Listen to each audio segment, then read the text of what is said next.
What's going on, fellow A-plussers? It's your boy Adam Perez back once again with a brand new live review show for you guys today, as we're going to be getting into the Acolyte episode number 4 this week. So hello, A-plussers, hello, Force users, as we are back once again to go ahead and give you guys our thoughts on this particular week's episode of Star Wars The Acolyte.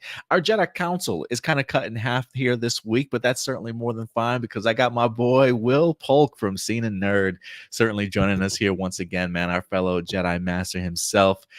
Good to see you, Will. I enjoy talking Star Wars with you, man, each and every week, and especially going on this interesting ride that is the Acolyte. It's good to have you back, man. How are you doing today?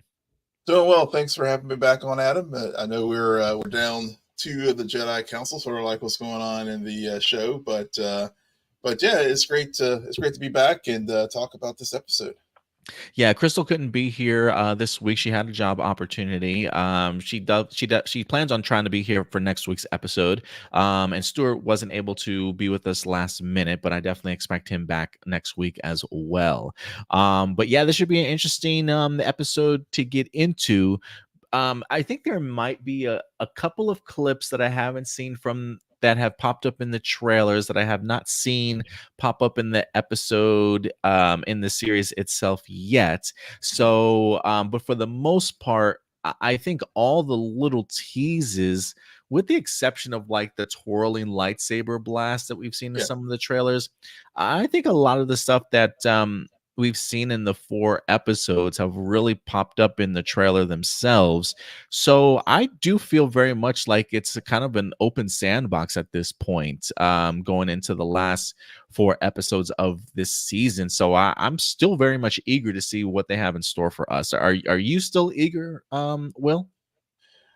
Um, Given the ending of this episode, just jumping right to it, yeah, it's still enough there to keep me intrigued. I think that's where the most feeling that I have about the show right now. I think this week's episode, to your point, we did get some more, like of course all of the lightsabers there on Kofor. We did get that, and so yeah, I think most of the things except for Venestra and the lightsaber whip.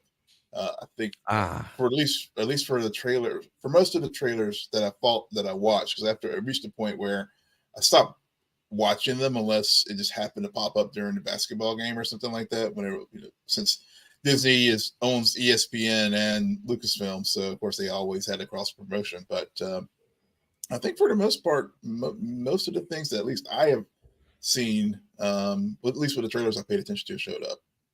yeah, I'm glad you brought up the Vernestra Rose light whip that I haven't seen yet. I also haven't seen the space, um, the outer, I don't want to say outer space battle, but the ice asteroid field. We haven't Oh seen yeah, that yeah, part yet. And yeah, and then the red lightsaber twirling through the trees. We haven't quite seen that yet, but that definitely feels like that's an episode 5 yeah, scene certainly waiting. And I thought I yeah, saw a flash of Kellenek yeah, fighting somebody too that we haven't seen. So it almost makes me believe another flashback is yeah. certainly coming. Maybe part 2, the other point of view to get into. But look, guys, as we break down this episode and we certainly talk and give our thoughts about it, we definitely want to know some of your guys' thoughts. How have you felt about this series so far? What did you think specifically about episode number 4?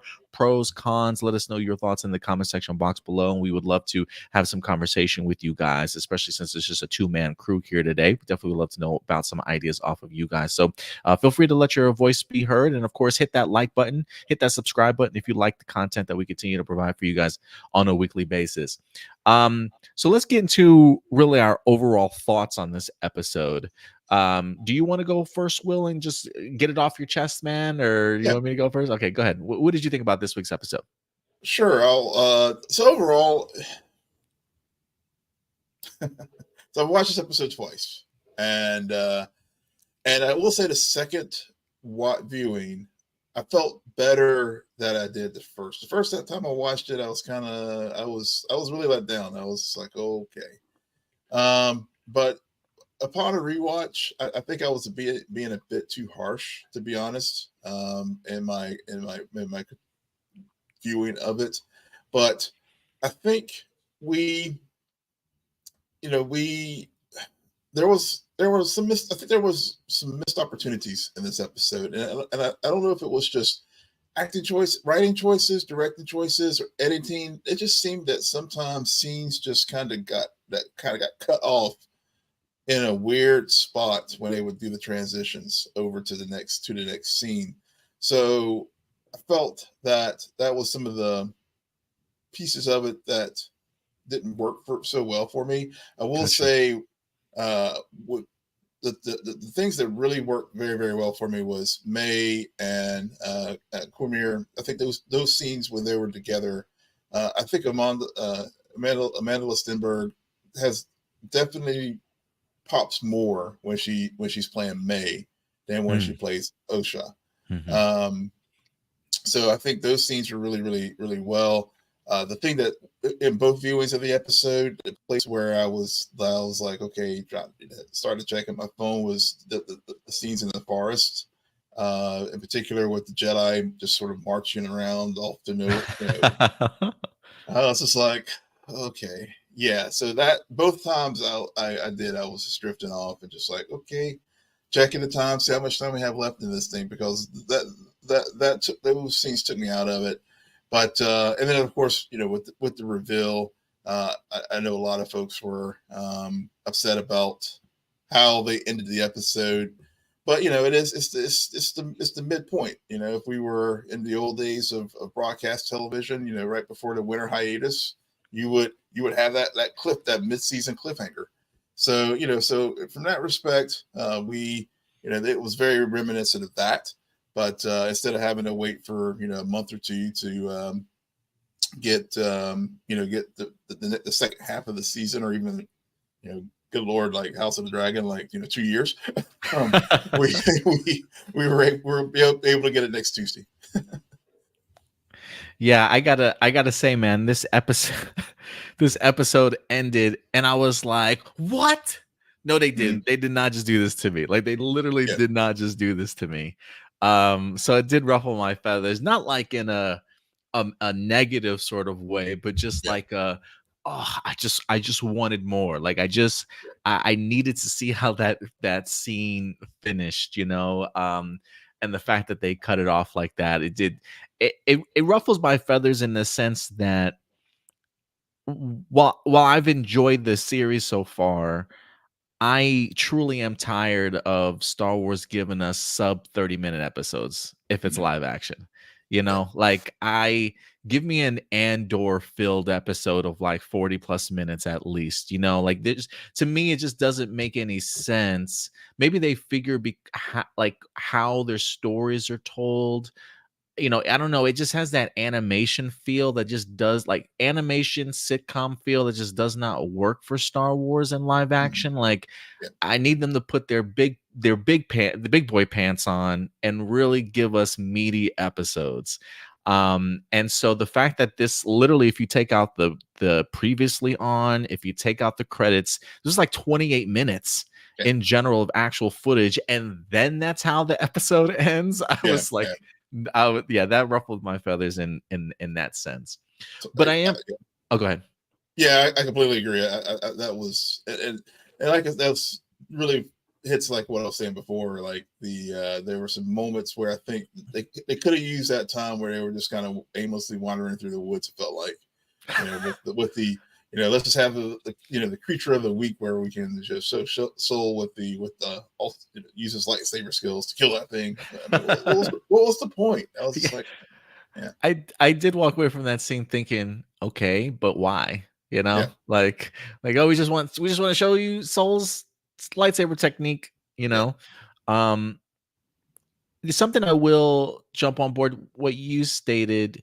Um, that some scenes felt a little bit incomplete, and I did feel like some scenes needed a little bit more exposition.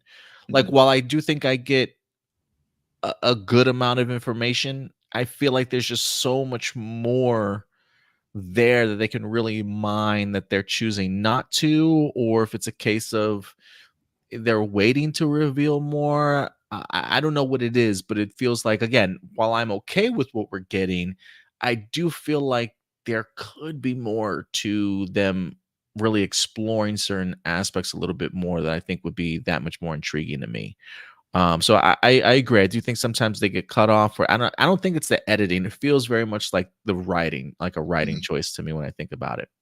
Yeah. But I am glad to hear that upon second viewing for you, you enjoyed it Yeah. even more the second time around. For me, you know, I don't know where I sit with this episode because I think there are some aspects of this episode I was a really big fan of, but I think you nailed it on the head for me in regards to like why I don't know how I feel about it, because I do feel like there was more there should have been more to this episode than what we got. You Mhm. know, some enjoyable moments, like I enjoyed Osha and Jackie kind of connecting a little bit, especially with them kind of sharing the same master. Osha kind of very much being um down about her own personal time being as a Jedi. Like she doesn't look upon it very approvingly, to the point to where Jackie has to kind of reassure her, like, hey, despite the losses that you've been through, like it's how we survive those losses that make us who we are. And her being Mhm. sort of that her, I don't want to say necessarily the Jedi master in the situation, but kind of giving her Jedi teachings to kind of help Osha navigate some of the inner struggle that she's kind of dealing with. I was kind of surprised that she still looks at her time as a Jedi very much as a failure, because she kind of held on to so much of the resentment and the loss that she kind of experienced. So I did enjoy the Jackie and Osha stuff, but there are moments of like, just I don't know if it's the dialogue or what, but I like that scene cut off after she put her arm on her shoulder and stuff, and it went to the next scene, and I'm just like, no, like I really want to see them explore Yeah. those moments a little bit more to build off of them and their relationships. But it was just all about, let's get to the next scene. um I agree with you. I think the May and Kiram, how did Kamir, what the hell's his Come name, here. Kiram I'm just gonna call him Jason. Jason, yeah. He, I really enjoyed those scenes with him. I do think that it kind of continues to solidify what we thought, or what we've been predicting over the past two episodes of. I really do think that he is sort of the master that May is talking about in here. But if anything, I was a really big fan of the tone at times. I thought this had a great balance of both Mm. location pieces and actual set pieces to make it feel as cinematic as they possibly could. I felt like the scope of this episode really bringing the Kofar to life went a really long way. The fact that it didn't feel so much as set pieces, because of the fact that they actually filmed on live locations, which I thought was really great in this episode. Um, I will say this episode is maybe the first time I got out of my seat. Um, and for me, I think the reveal of the quote unquote master at the end, like just from a cinematography and directing point of view, of like how he's revealed kind of floating as this haze in the back. I just got like Harry Potter Voldemort sort of vibes to it, just Yeah. really creepy. Yeah. And so for me, I thought the reveal was absolutely brilliant. So yeah, there are aspects of this episode I was a really big fan of, but I think, like you mentioned, there was more on the bone that they didn't explore. And so for me, certain scenes definitely felt a little bit flat. But overall, I still walked away enjoying the episode though. Yeah, it's funny when you started talking about the reveal. I saw it right before coming on here. I was just surfing Twitter real fast, and uh, they had some shut up Laura, who I don't know if folks follow the Force Toast Pod. She had retweeted someone that did the Barbie. I don't know if you've seen Barbie, someone like coming off the roof to float it out. It's like out of context, spoiler alert. Yeah, Yeah, it definitely but had like a Mary Poppins vibe to it for sure. yeah, His yeah, him kind yeah, of floating into the scene, but it was just creepy. I thought the yeah, music accompanying it, like the cinematography and the lighting, especially as they're in the forest, especially with it being like, was it dusk? Is that, wait, dawn? What's the, like, before the dusk, I guess, the night before the nighttime, yeah. Dusk, yeah, right? Twilight, yeah, yeah, Um seeing how low the sun was, and then upon the reveal, like when Osha realizes he's here, and then the sun sets and it just gets dark, Yeah. right? And then it just becomes creepy. The music changes, the lighting changes, homeboy floats into the scene. Everybody turns around and notices him. I know people probably are, I don't know how people are reacting to his appearance. Right, it does have like a Kylo Ren, Knights of the Ren sort of vibes to it a little bit, but there is something really menacing, to me at least, of just the creepy robotic looking smile Mhm. that he has across, that for me just really works in the sense of getting across the type of emotion that you want your viewers to experience when watching it. Yeah, I agree. I think that was I think the reaction I've seen people has been like you, where it's just like, really, you're doing this to me? I mean, why? With the cliffhanger and stuff. Yeah, the But cliffhangers killed me, man. yeah, but I will say the reveal to me was effective. Now will it pay off? Well, that's the remains to be seen. So I gotta like remind myself, and even like my partner Sarah, we were talking about The Boys, for example. We're only we're still we're only halfway through the season, so making any full judgment on this show right now, I think is premature. And so it remains to be seen is if we'll get a nice payoff with the uh, reveal that we got this week. Because I will say, Kalanga, the Wookiee Oh, Jedi, Kelnaka? Yeah. Kanaka, yeah. Uh-huh. We were seeing Wookiee Jedi. I'm so excited for this, so excited for this. And then at the end of the day, I mean, we got him in the was it second episode there. Talking to Osha, and then we get some brief scenes there at the end of that episode. None last week, and then when we do see him this week, basically we see him making dinner, and then we find him, freshly killed by the master. So, so that was a letdown. So, those are the kind of things that, like, even though we got that dope reveal this week, will we get let down next week? With a flashback or something like that. We won't get. Oh We don't. no.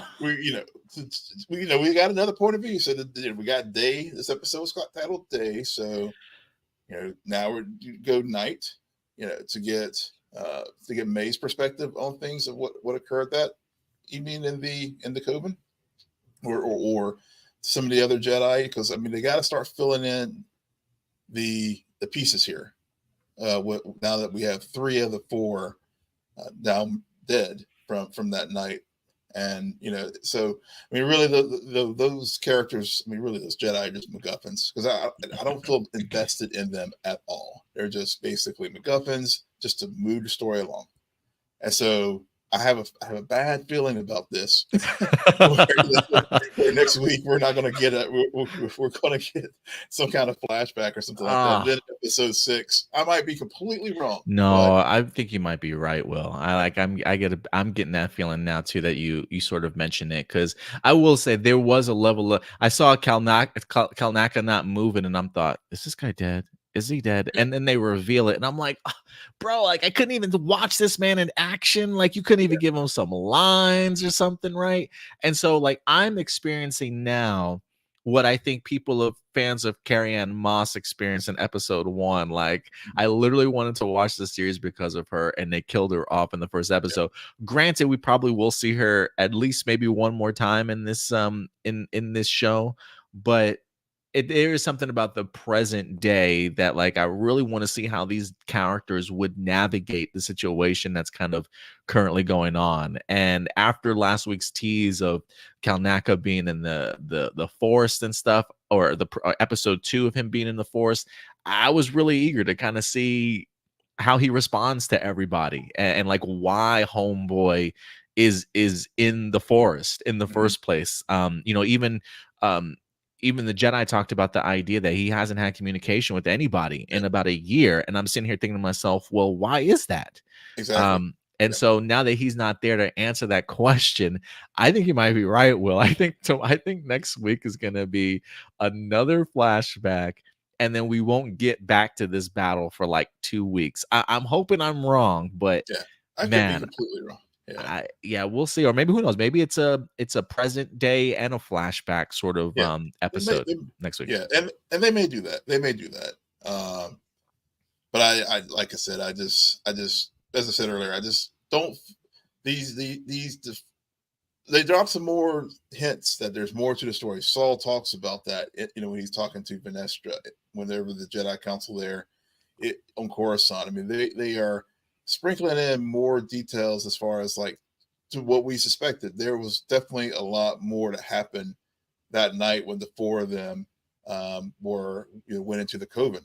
And another detail that I didn't pick up before, but I think it does add more context as far as with these four Jedi, it's like they were stationed on that planet. So, Mhm. so again, that gives us, I know a lot of people. There was a lot of gnashing of teeth as far as the whole other Force users and all the other things going on with the Jedi philosophy and the witches and all that kind of stuff. But I think one of the things that people are that when if you get so focused on that, you're missing out on the other point is what they dropped this week is they were stationed there. Mhm. So why were they stationed there? What was so special? Were they there to observe these witches? They had heard rumblings about this sect, and because they were clearly surveilling Yeah. May and Osha. So to me, that's more of the of a plot point that I'm hoping that they'll explore. Yeah, I hope so too. Because yeah, going back to episode 3 and Coral warning the girls about being out there because it's like Mhm. in the forest, and then you see Master Salt's head peeking out behind the trees like a creeper, like the big bad Yeah. wolf sort of thing. So yeah, again, I love the perspective that we had from last week's episode. But you're right. With her hunting down these four, definitely continues to push the idea of like, with them being stationed there, one, how could they let something like this happen? And really, what was Mhm. their main purpose of being there? Yeah. So yeah, man. A couple things I do want to talk about here real quick. We did have a we did have ourselves a returning prequel character pop up here in this week's Yeah. episode. We had Jedi Master Ki Adi Mundi, if I'm pronouncing his name correctly. He popped up in here. I have seen some people kind of upset that he was in this episode. Apparently, according to legends, I think he had a particular date of birth, but Yeah. technically, like non-canon wise, it's not really official. So I guess there's some liberties that they certainly are taking in here in regards to bringing him on board to this story. Clearly, this feels very much before he even gets to the Jedi High Council himself, which does make me wonder a couple things here, and this kind of goes in play with Venestra also. The idea of we talked about this early on, secrets, Mhm. you know, the fact that they want to keep this away from the high council, not even let them know Yeah. because of the fact that they know that if the high council knows about it, the senate is going to know about it. And again, it just gets this layer of cover up here. And I find it fascinating that Kiadi Mundi is on here because he himself eventually does Yeah. go up to become a Jedi High Council member. It does make me wonder, how does he get there? Does this have anything to do with it? Does he let the High Council know about what's going on? He was looking kind of fishy Mhm. after that meeting when Master Soul and Vernestra were talking, like they were kind of trying to eavesdrop on what that conversation was like. So does Mundy reveal some things, and they the rub is like, hey, good work, we'll put you on the Jedi Council now. Yeah. Who knows? But did you feel some type of way about Mundy popping up in here, or did you not really care? I recognize them. I know it really didn't, as far as his date of birth and all that kind of stuff. I mean, it didn't really move me one way or another. I mean, we have Yoda who's like 800 years old or whatever. So characters are long lived in the Star Wars universe. So that aspect didn't. that piece of it didn't really bother me, but when I did watch it, I was like that he looks familiar. And and again, it does ties all, everything does. This is how they sort of put that connective thread to what we later learn in Phantom Menace, and so it to me it's sort of like, okay, how does this all fit into his dialogue 100 years later when he says we haven't seen a Sith in the Mhm. millennial, That's and right, 'cause he's the one that says it. That's right. yeah, so so I'm just so with and to your point, all whenever they have that meeting in this episode, and then afterwards where he and the other Jedi Master are eyeballing, trying to eavesdrop on what Venestra and Soul are talking about. Yeah, I mean, I was just thinking, okay, here's the conspiracy. Mm. Here's here's the seeds of the cover up, and I get why people are upset about how Jedi are being treated in this show, and I mean it goes back to even Ryan Johnson with The Last Jedi. As far as I think with the original trilogy, it was so binary, good versus evil, Mm. and you know later iterations of Star Wars have made Jedi more shades of gray. And even the man, even the original OG Jedi Master himself, George Lucas, even introduced that shades of gray in the prequel trilogy with with keeping secrets from Anakin, Mm. Mhm. and because they were concerned about you know have this relationship with Palpatine and stuff. Good point. So this notion of shades of gray of Jedi didn't originate with Leslie Headland. I mean, this goes back to George Lucas himself. Um, so I do take issue with people getting all up in a bunch about this now, because it's been around in Star Wars lore for a bit. Yeah, no, I totally agree with you. And yeah, this is just kind of building upon it. Um, I will say, man, I had a thought and then I just lost it to build off of something that you were gonna say. I will say this, you did mention Ryan Johnson. There is a fascinating scene in this episode, in Calnak's right in the very beginning of this when Calnak is cooking dinner or whatever he's working on in his home. You get to see like etchings and writings on the Yeah. wall, and there's a big yin yang sign, Hmm. that if you recall, I remember seeing in The Last Jedi Yeah. in Luke's temple. And right next to that, he had sort of the ascension Yep. symbol also that was just kind of dots. And when I look at it, it looks nearly identical. Yeah. Um, in the sense that maybe the ascension mark is more of a symbolism of the thread, aka still the force, but another Yeah. way of showcasing it, and the Jedi way being the sort of the very much yin yang sign that we see from Luke's temple. And to me, it's just another connective tissue, Mhm. from what we have now to later. And for me, I really appreciate coming full circle moments, Yeah. and that type of thing. Did you catch that too? I did, and even the music, everything about that. I think the more this is why I'm so frustrated about this show, is because it has such potential to do more, Yeah. but for whatever reason, I feel like they're being held back, and I don't know what. I don't know if it's the studio or what, but it just has such potential, and I feel like it's not living up to its fullest potential as of yet. Now, talk to me in 4 weeks, I might be like, damn, this is the best Star Wars ever.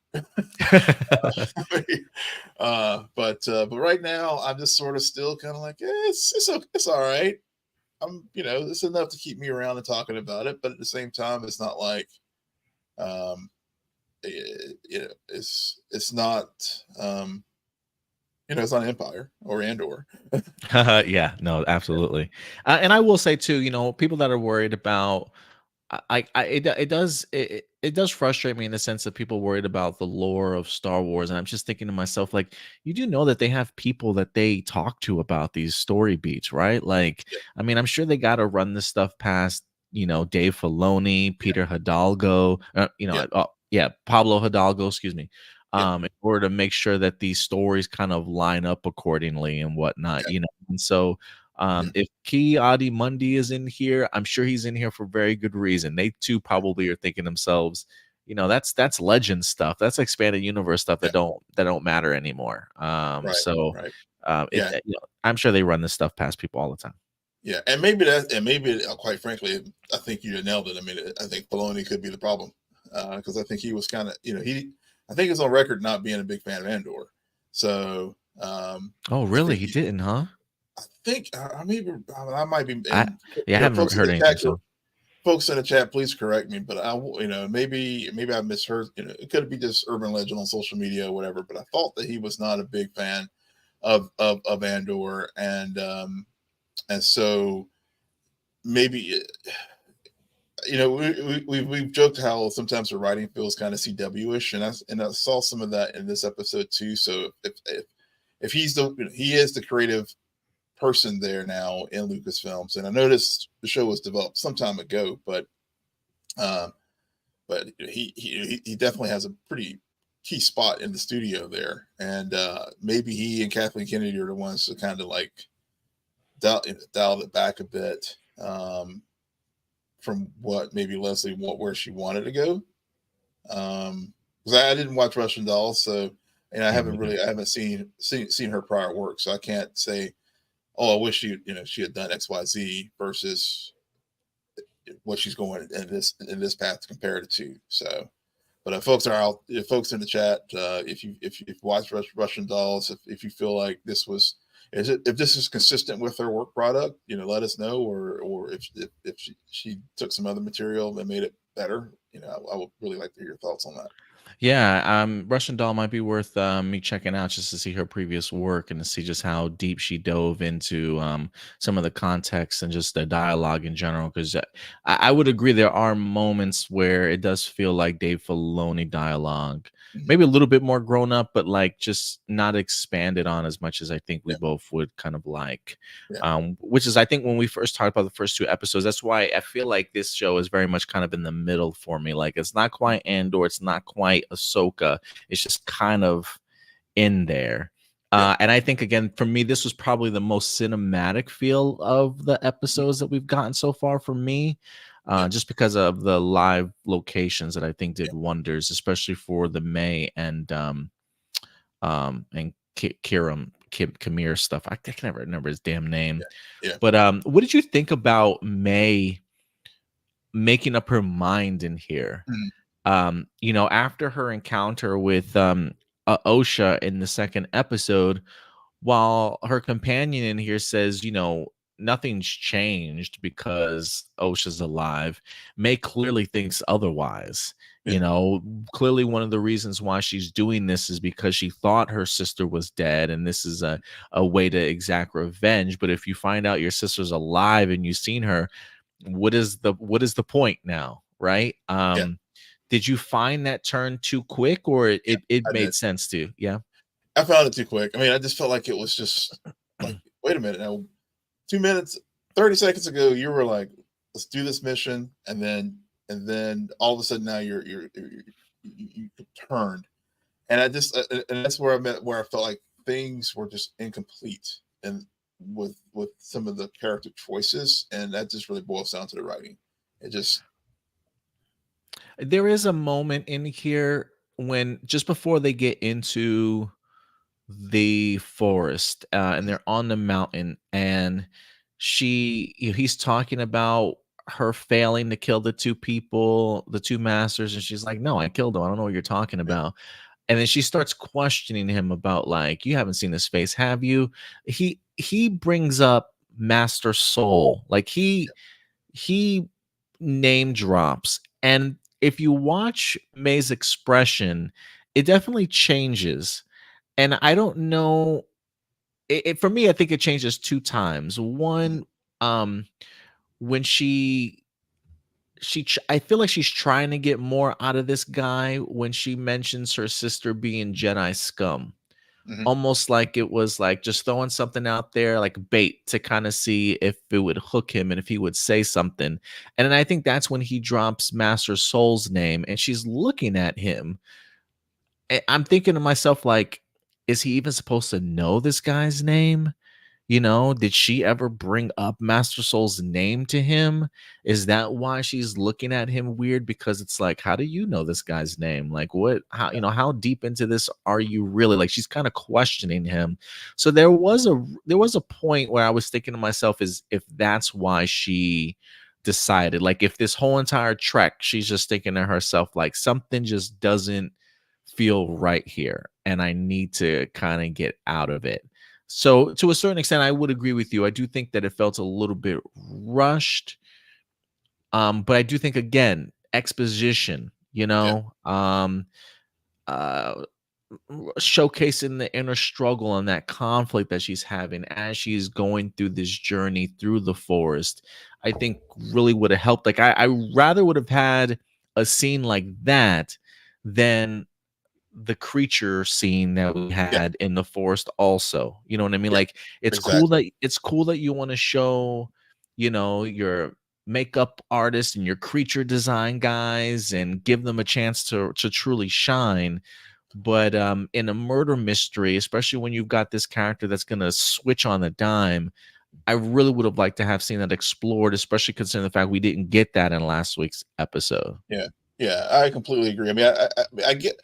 I will say when I was watching the creature and some of the doubt that when Jackie and Osha were talking afterwards, there was the discussion of death and life and feeling things in the force. So I want to say that it was sort of like going back to that moment with Tree in the third Mhm. episode, just to show that her still connection with Oh, the force and feeling that right. stuff. So it was so maybe we should just put a even though it seemed to drag a bit, maybe we could put a pin in that because it may come back to explain some of these things later in the series. But I completely agree with your point, what you made about May too, um, and with the turn. I mean, I guess looking at it, thinking about it now as we talk about it, especially when they stopped and took that break, Hmm. and maybe she was when she left him there. And I mean, I guess she was the one that set the trap for him to whenever. I guess that was sort of the turning point where she was like, "I'm going to continue to do this alone," and she even says, "Look, I did need you for a while, Hmm. but maybe that was to help us sort of start to see the turn of why am I doing this." Maybe she started, from all the interrogation and stuff and all and knowing her sister's alive. Maybe that is, and the fact that her sister didn't kill her or stun her whenever Mm. whenever she had a chance to apprehend her, she didn't. So maybe all those things, again, in the totality, when you look at it, makes sense why she made a turn. It does, But yeah. but at the same time, it would have just been nice to have a little bit more exposition or something just to like um some was sometimes you want to show not tell. This is one of those situations where they could have told a little bit more Hmm. to make it more believable.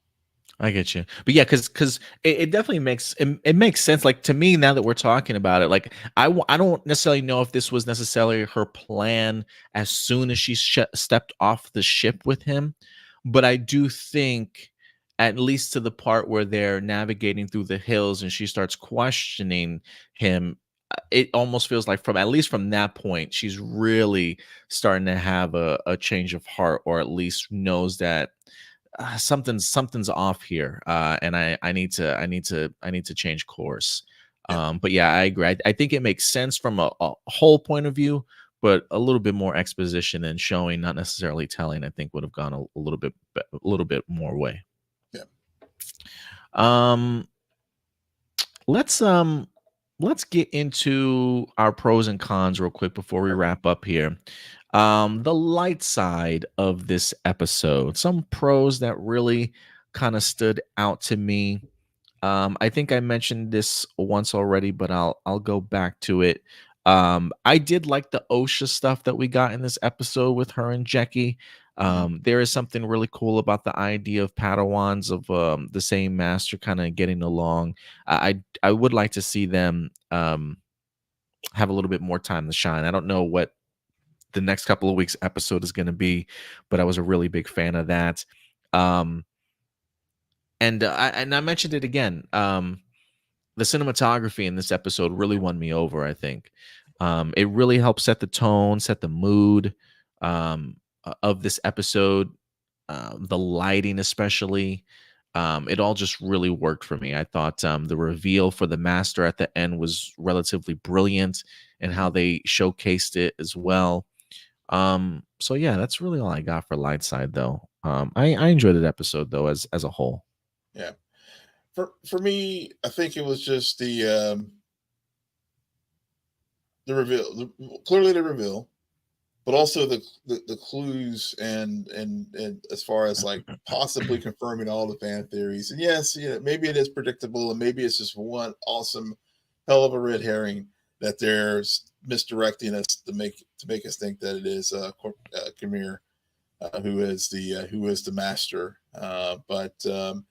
But at the same time, I was I was reading an article before we got on, and also heard how Leslie Headland was really motivated by one of the games, Knights of the Old Old Republic. Republic. Mhm. Yeah, the Sith Lords, and apparently there is a character that was in that video game that basically the template is there. I mean, it was all it was basically the same thing that we're seeing with Premier or Jason. I always screw up his name, but the bumbling, he was a trader as far as goods and services, and all the little things that we're seeing in this episode in this show. That character in that video game also had the same type of thing, and it ultimately was revealed to be the Sith. So, there is at least a non-canon, I guess. I don't know if that game is canon or not, but Knights, I don't think it's yeah, canon. but there is a template out there that apparently Leslie Headland has been really enjoyed. She's apparently a big Star Wars head, and that was one of her motivations. So, um, so that was pretty cool. But also related. I still do stand by my idea here, and this will actually take us back to the High Council real quick. I still stand by my theory that this is not the master. Mhm. Like the guy that we see at the end of this episode, I'm still very much under the impression he is an apprentice Mm. to somebody else that he's working for. And May is just a pawn to potentially maybe be the apprentice's new Padawan or person. Thus, why May is considered the acolyte in here. So I still think there's a bigger bad behind this all. And that does kind of bring me back also to what we were talking about, which I found interesting. And one of the aspects of the episode that I like is that the Jedi and the High Council at no point in time even consider the idea that this is a Sith that winds up Mhm. training May. Right? It's literally not till the end of this episode where we see a red lightsaber. And so Vanestra's at the point of even suggesting a Jedi master at Right. some point in time trained May. Hmm. And when you get somebody like Key Mundi, when you get somebody like Mundi there, who then emphasizes later in the Phantom Menace, like, "Oh, we haven't seen the Sith." Well, yeah, maybe you haven't, bro, because Yeah. you clearly thought it was still a Yeah. Jedi at this particular point. I just found it pretty interesting. Yeah, yeah, and it goes back, and I think that also ties into what we were discussing earlier too about the witches. I mean, it's just a different coven, and different, sex within, because they even said it in this episode, different, maybe it's a splinter order or something like that. I Yeah, think, yeah. So yeah, so honestly, this is maybe how they just respect canon by not ever, even though we as viewers know that it's a Sith, but within in universe, they may never call it a Sith. And then a lot of these people probably die, so there's not going yeah, to be not going to be folks there to tell the story. So we'll see yeah. what happens there. I was gonna be curious as to I've already seen some people just based off of the trailers were like, "Oh, all these people have to die now," Yeah, like, yeah, so I am kind of curious if they will go that route, yeah, and kill everybody off for the most part, or if they've, like you said, maybe they've got another way of explaining things. And look, I mean, this the and this is kind of all starting to make sense to me, or at least not make sense, but you can easily see the pieces being put into place that even if they knew it was a Sith, why they wouldn't say right. anything. Yeah, Right, and they're already putting those layers of deceit, keeping yeah, things secret. The High Council doesn't necessarily need to know. Maybe this is all Mundy finds out, and they decide, you know what? Maybe Soul comes back to Vernestra and lets Vernestra know, and Vernestra's like, we can't tell anybody about this. yeah, Like yeah, it makes it that much more plausible, and understand in the sense that, like, the Jedi in their hubris not only want to keep things secret, but maybe don't necessarily take things as seriously as they should. Because I've mentioned to people before on Twitter, like, if you go back to Tales of the Jedi, I think it was like it might have been episode 4, maybe. It was a Count Dooku episode hmm, where he talks to Qui-Gon right after the Phantom Menace, and or during the Phantom Menace, he bumps into Qui-Gon and he says, "I heard that you spoke to the council and told them that you bumped into a Sith Lord or something like that." And he's like, "Yeah, but I don't think the council, believes me," or something like that. And Count Dooku himself even suggests, "I've brought this up to the council before, and they have failed to do anything." And then when Qui-Gon does die at the hand of the Sith, he does very much blame the council for that, despite the fact that he himself is working with Palpatine at that time.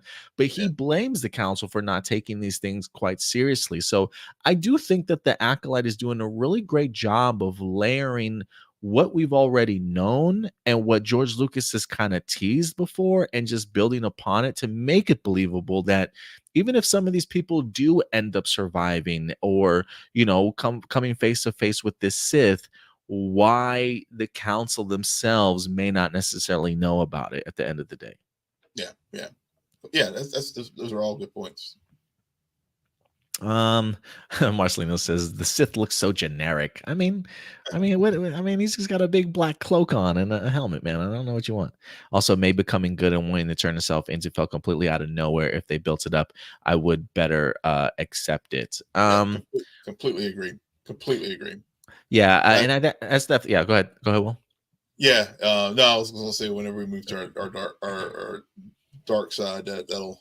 Yes, I yeah. think I'm Let's very let's jump into it. Boom, dark side. Yeah, go ahead, talk about it a yeah, little bit. yeah. I think I've telegraphed that one pretty much all episode.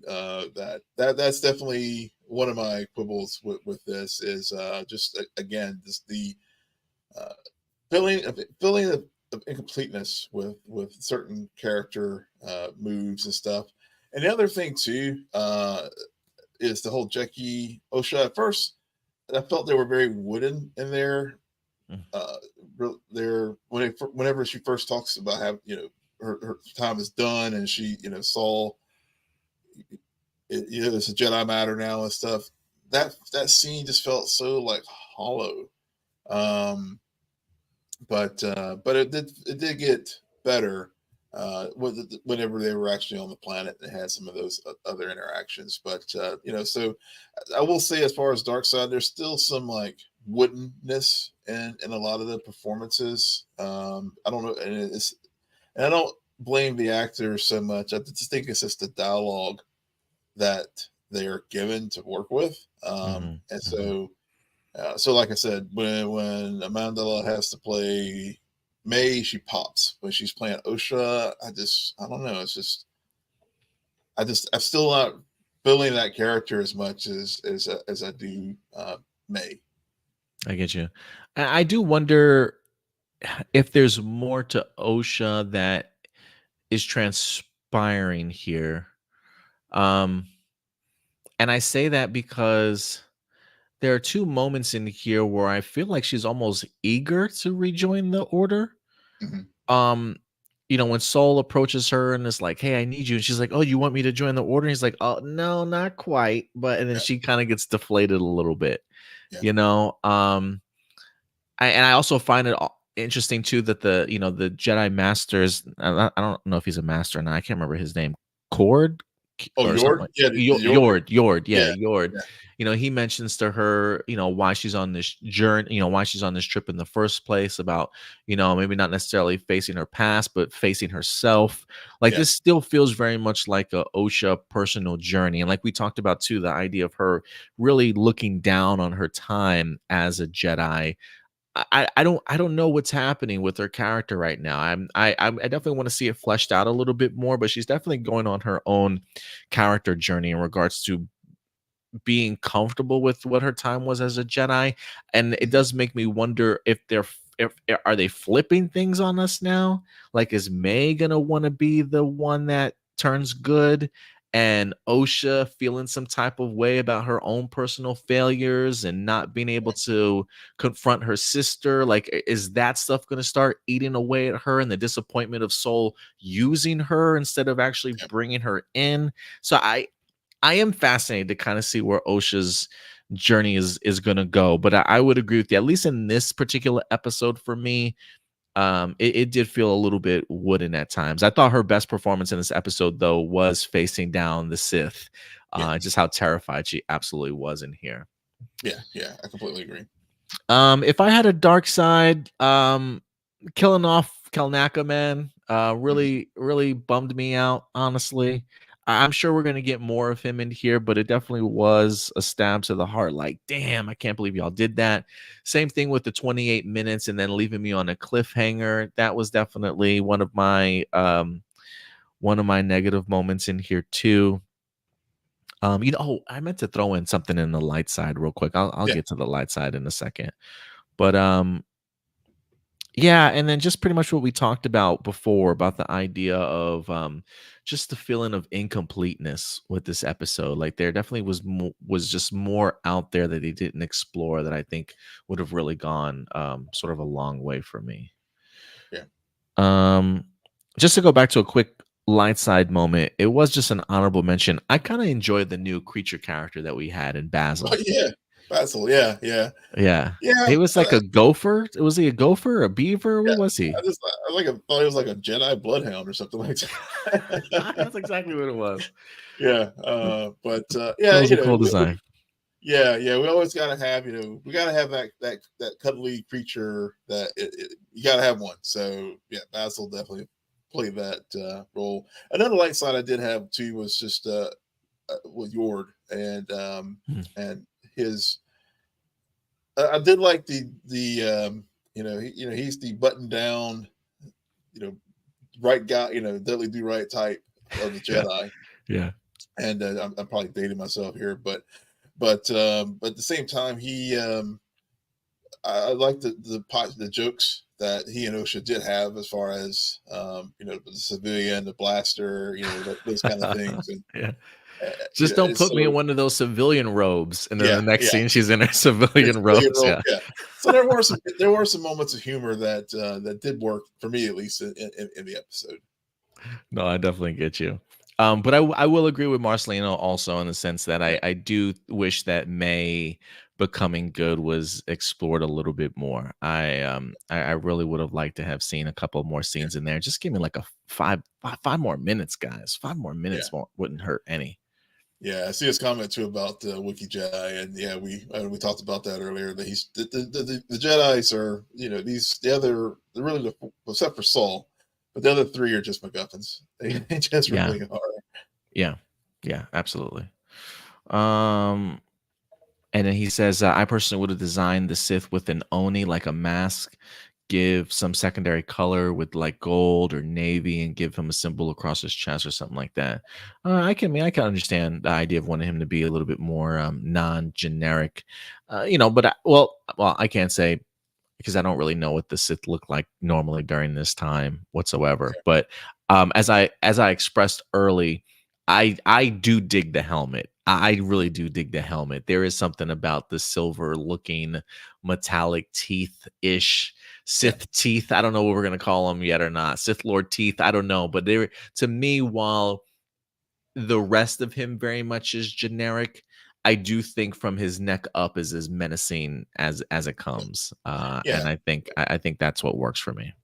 Yeah. You got to have this from in addition to the red blade, you got to have that mask, that hood, dark, sinister look. I mean, I think that's just part of the universe. Yeah, and Kylo Ren didn't have that impressive of an outfit either. I mean, Homeboy wore all black and the Yeah. gigantic cape too, right? I mean, Yeah. outside of Darth Vader with the the stuff on all the robotics and stuff on his chest. I mean, he just had a black cloak too, walked around in all black too. So Yeah. definitely very much a staple. But I can understand the idea of wanting to add some Yeah. color. Maybe if we go back further and like Old Republic, Knights of Old Republic, maybe we'll get something fancy. Yeah. Yeah. But yeah, all right. You know what? Let's scrap the dark side and let's get into grading this episode. We've been giving report cards for the most part each and every week. I think the first two episodes we gave B minus. I believe last week's episode turned out to be a B. I should probably write this stuff down. I would be interested to know what we're going to be grading episode number 4. What would you grade it, Will? Oh, so they get pluses for the ending. But I am feeling after, like I said, after watching it 2 times, I feel like I'll B minus. I'll give it 80. An 80. You know, I'm there's a part of me I'm like you, Will, in the sense that the ending really grabbed me. Like the final act of this episode, I was a big fan of. Mhm. The other portions, despite some of the concerns that I had, there's a part of me that wants to give it a C plus here. Yeah. Hmm. But I just think of like the ending just really hit for me. Yeah. And I feel like I should be a little bit more generous. And I was thinking of B minus 80 also with you.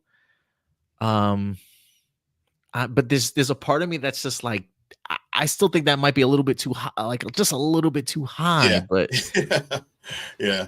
you know, You know what? I'm gonna change my grade. I'm gonna go to C plus, 79. you got C plus. Yeah. Yeah. You can go 79. Okay.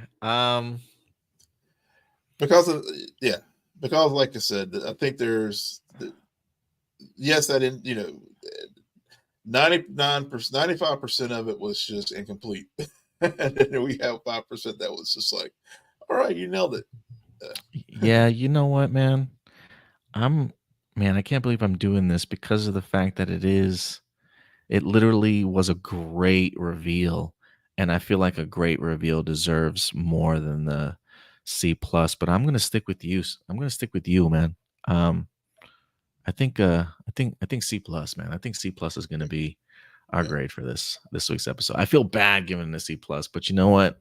Yeah, there was just some incompleteness in here, man. I thought some of the story beats were good. I just wish they were expanded on a little bit more. I do feel like some of these scenes were rushed, cut off maybe a little bit too long. But yeah, the final act did it for me. That's where my plus will come in. That's where the C plus the Yeah. plus for the C will come in. Yeah. But so yeah, C plus for this week's episode, man. I Yeah. will be curious. I might have to text Stuart and Crystal and get their grades on it. But for this episode, I'm definitely going to give it a C plus. Yeah.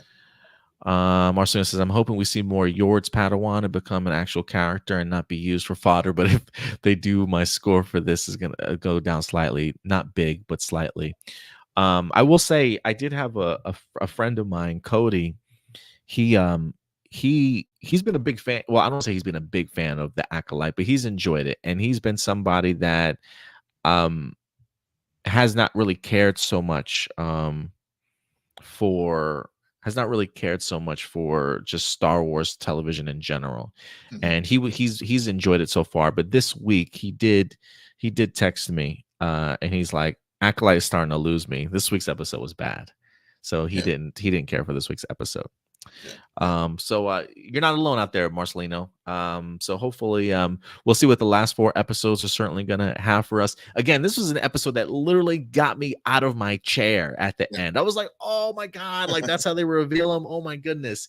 Like I thought the way that and I will say I do enjoy Master Soul's like curiosity, like him being able to tell something is not right, like him looking deep into the forest, and then OSHA comes up and was like, what's going on, and he's like, oh, nothing, don't worry about it. Like him being able to sense ever since they stepped foot in that forest that something just was not right. Shout out to Lee Jung Jae, man, once again for an incredible performance in here, because he made me believe that something dark was coming. Yeah, I agree. Yeah. But yeah, guys, look, let us know your thoughts. What did you guys think about episode number 4 of The Acolyte? Was it your favorite of the season? Not your favorite? Somewhere in the middle? If you had to grade it, what would you grade it? What's your light side? What's your dark side? We want to know your guys' thoughts in the comment section box below. And hopefully we'll have the whole entire Jedi Council here next week for you. But guys, Stuart, Will, if people want to follow you on social media, where can they find you, sir? Yes, you can find me. You can find our show on Twitter, X formerly known as Twitter, at Scene a Nerd. We're also on Instagram and Threads at Scene_N_Nerd. You can follow us on our website. We have the address right there. And of course, we have our YouTube channel. Of course, wherever you get your podcasts. So follow us there. We're right now we are starting our series of Dragons and Soups. So we'll be over the next few weeks, we'll be exclusively covering both House of the Dragon and The Boys. So please check us out. And thanks again, Adam, for having me here. Of course, man. Of course. Always love your guys' content and love talking Star Wars with you, man. So I appreciate you making the time to come here each and every week. Guys, if you want to follow us, right up here at the top or down below at A+ Opinions, active everywhere on social media. We also have a TikTok page at Hero Report if you want to check us out. If you like the forum community kind of setup, we do have a Discord, which is in the link in the description box below for you guys as well. But check us out on Facebook, where we post most of our news throughout the week. Keep you updated throughout the week. Check us out on Instagram, and especially here on YouTube, man, our main YouTube page. Hit that like button, hit that subscribe button, and we'll definitely be back next week for more Star Wars The Acolyte. Join us live every Wednesday at 10 p.m. Central Time. But until next week, guys, do us a big favor as always. Take care of yourselves, take care of each other, and may the Force be with you. We'll talk to you guys later. Bye.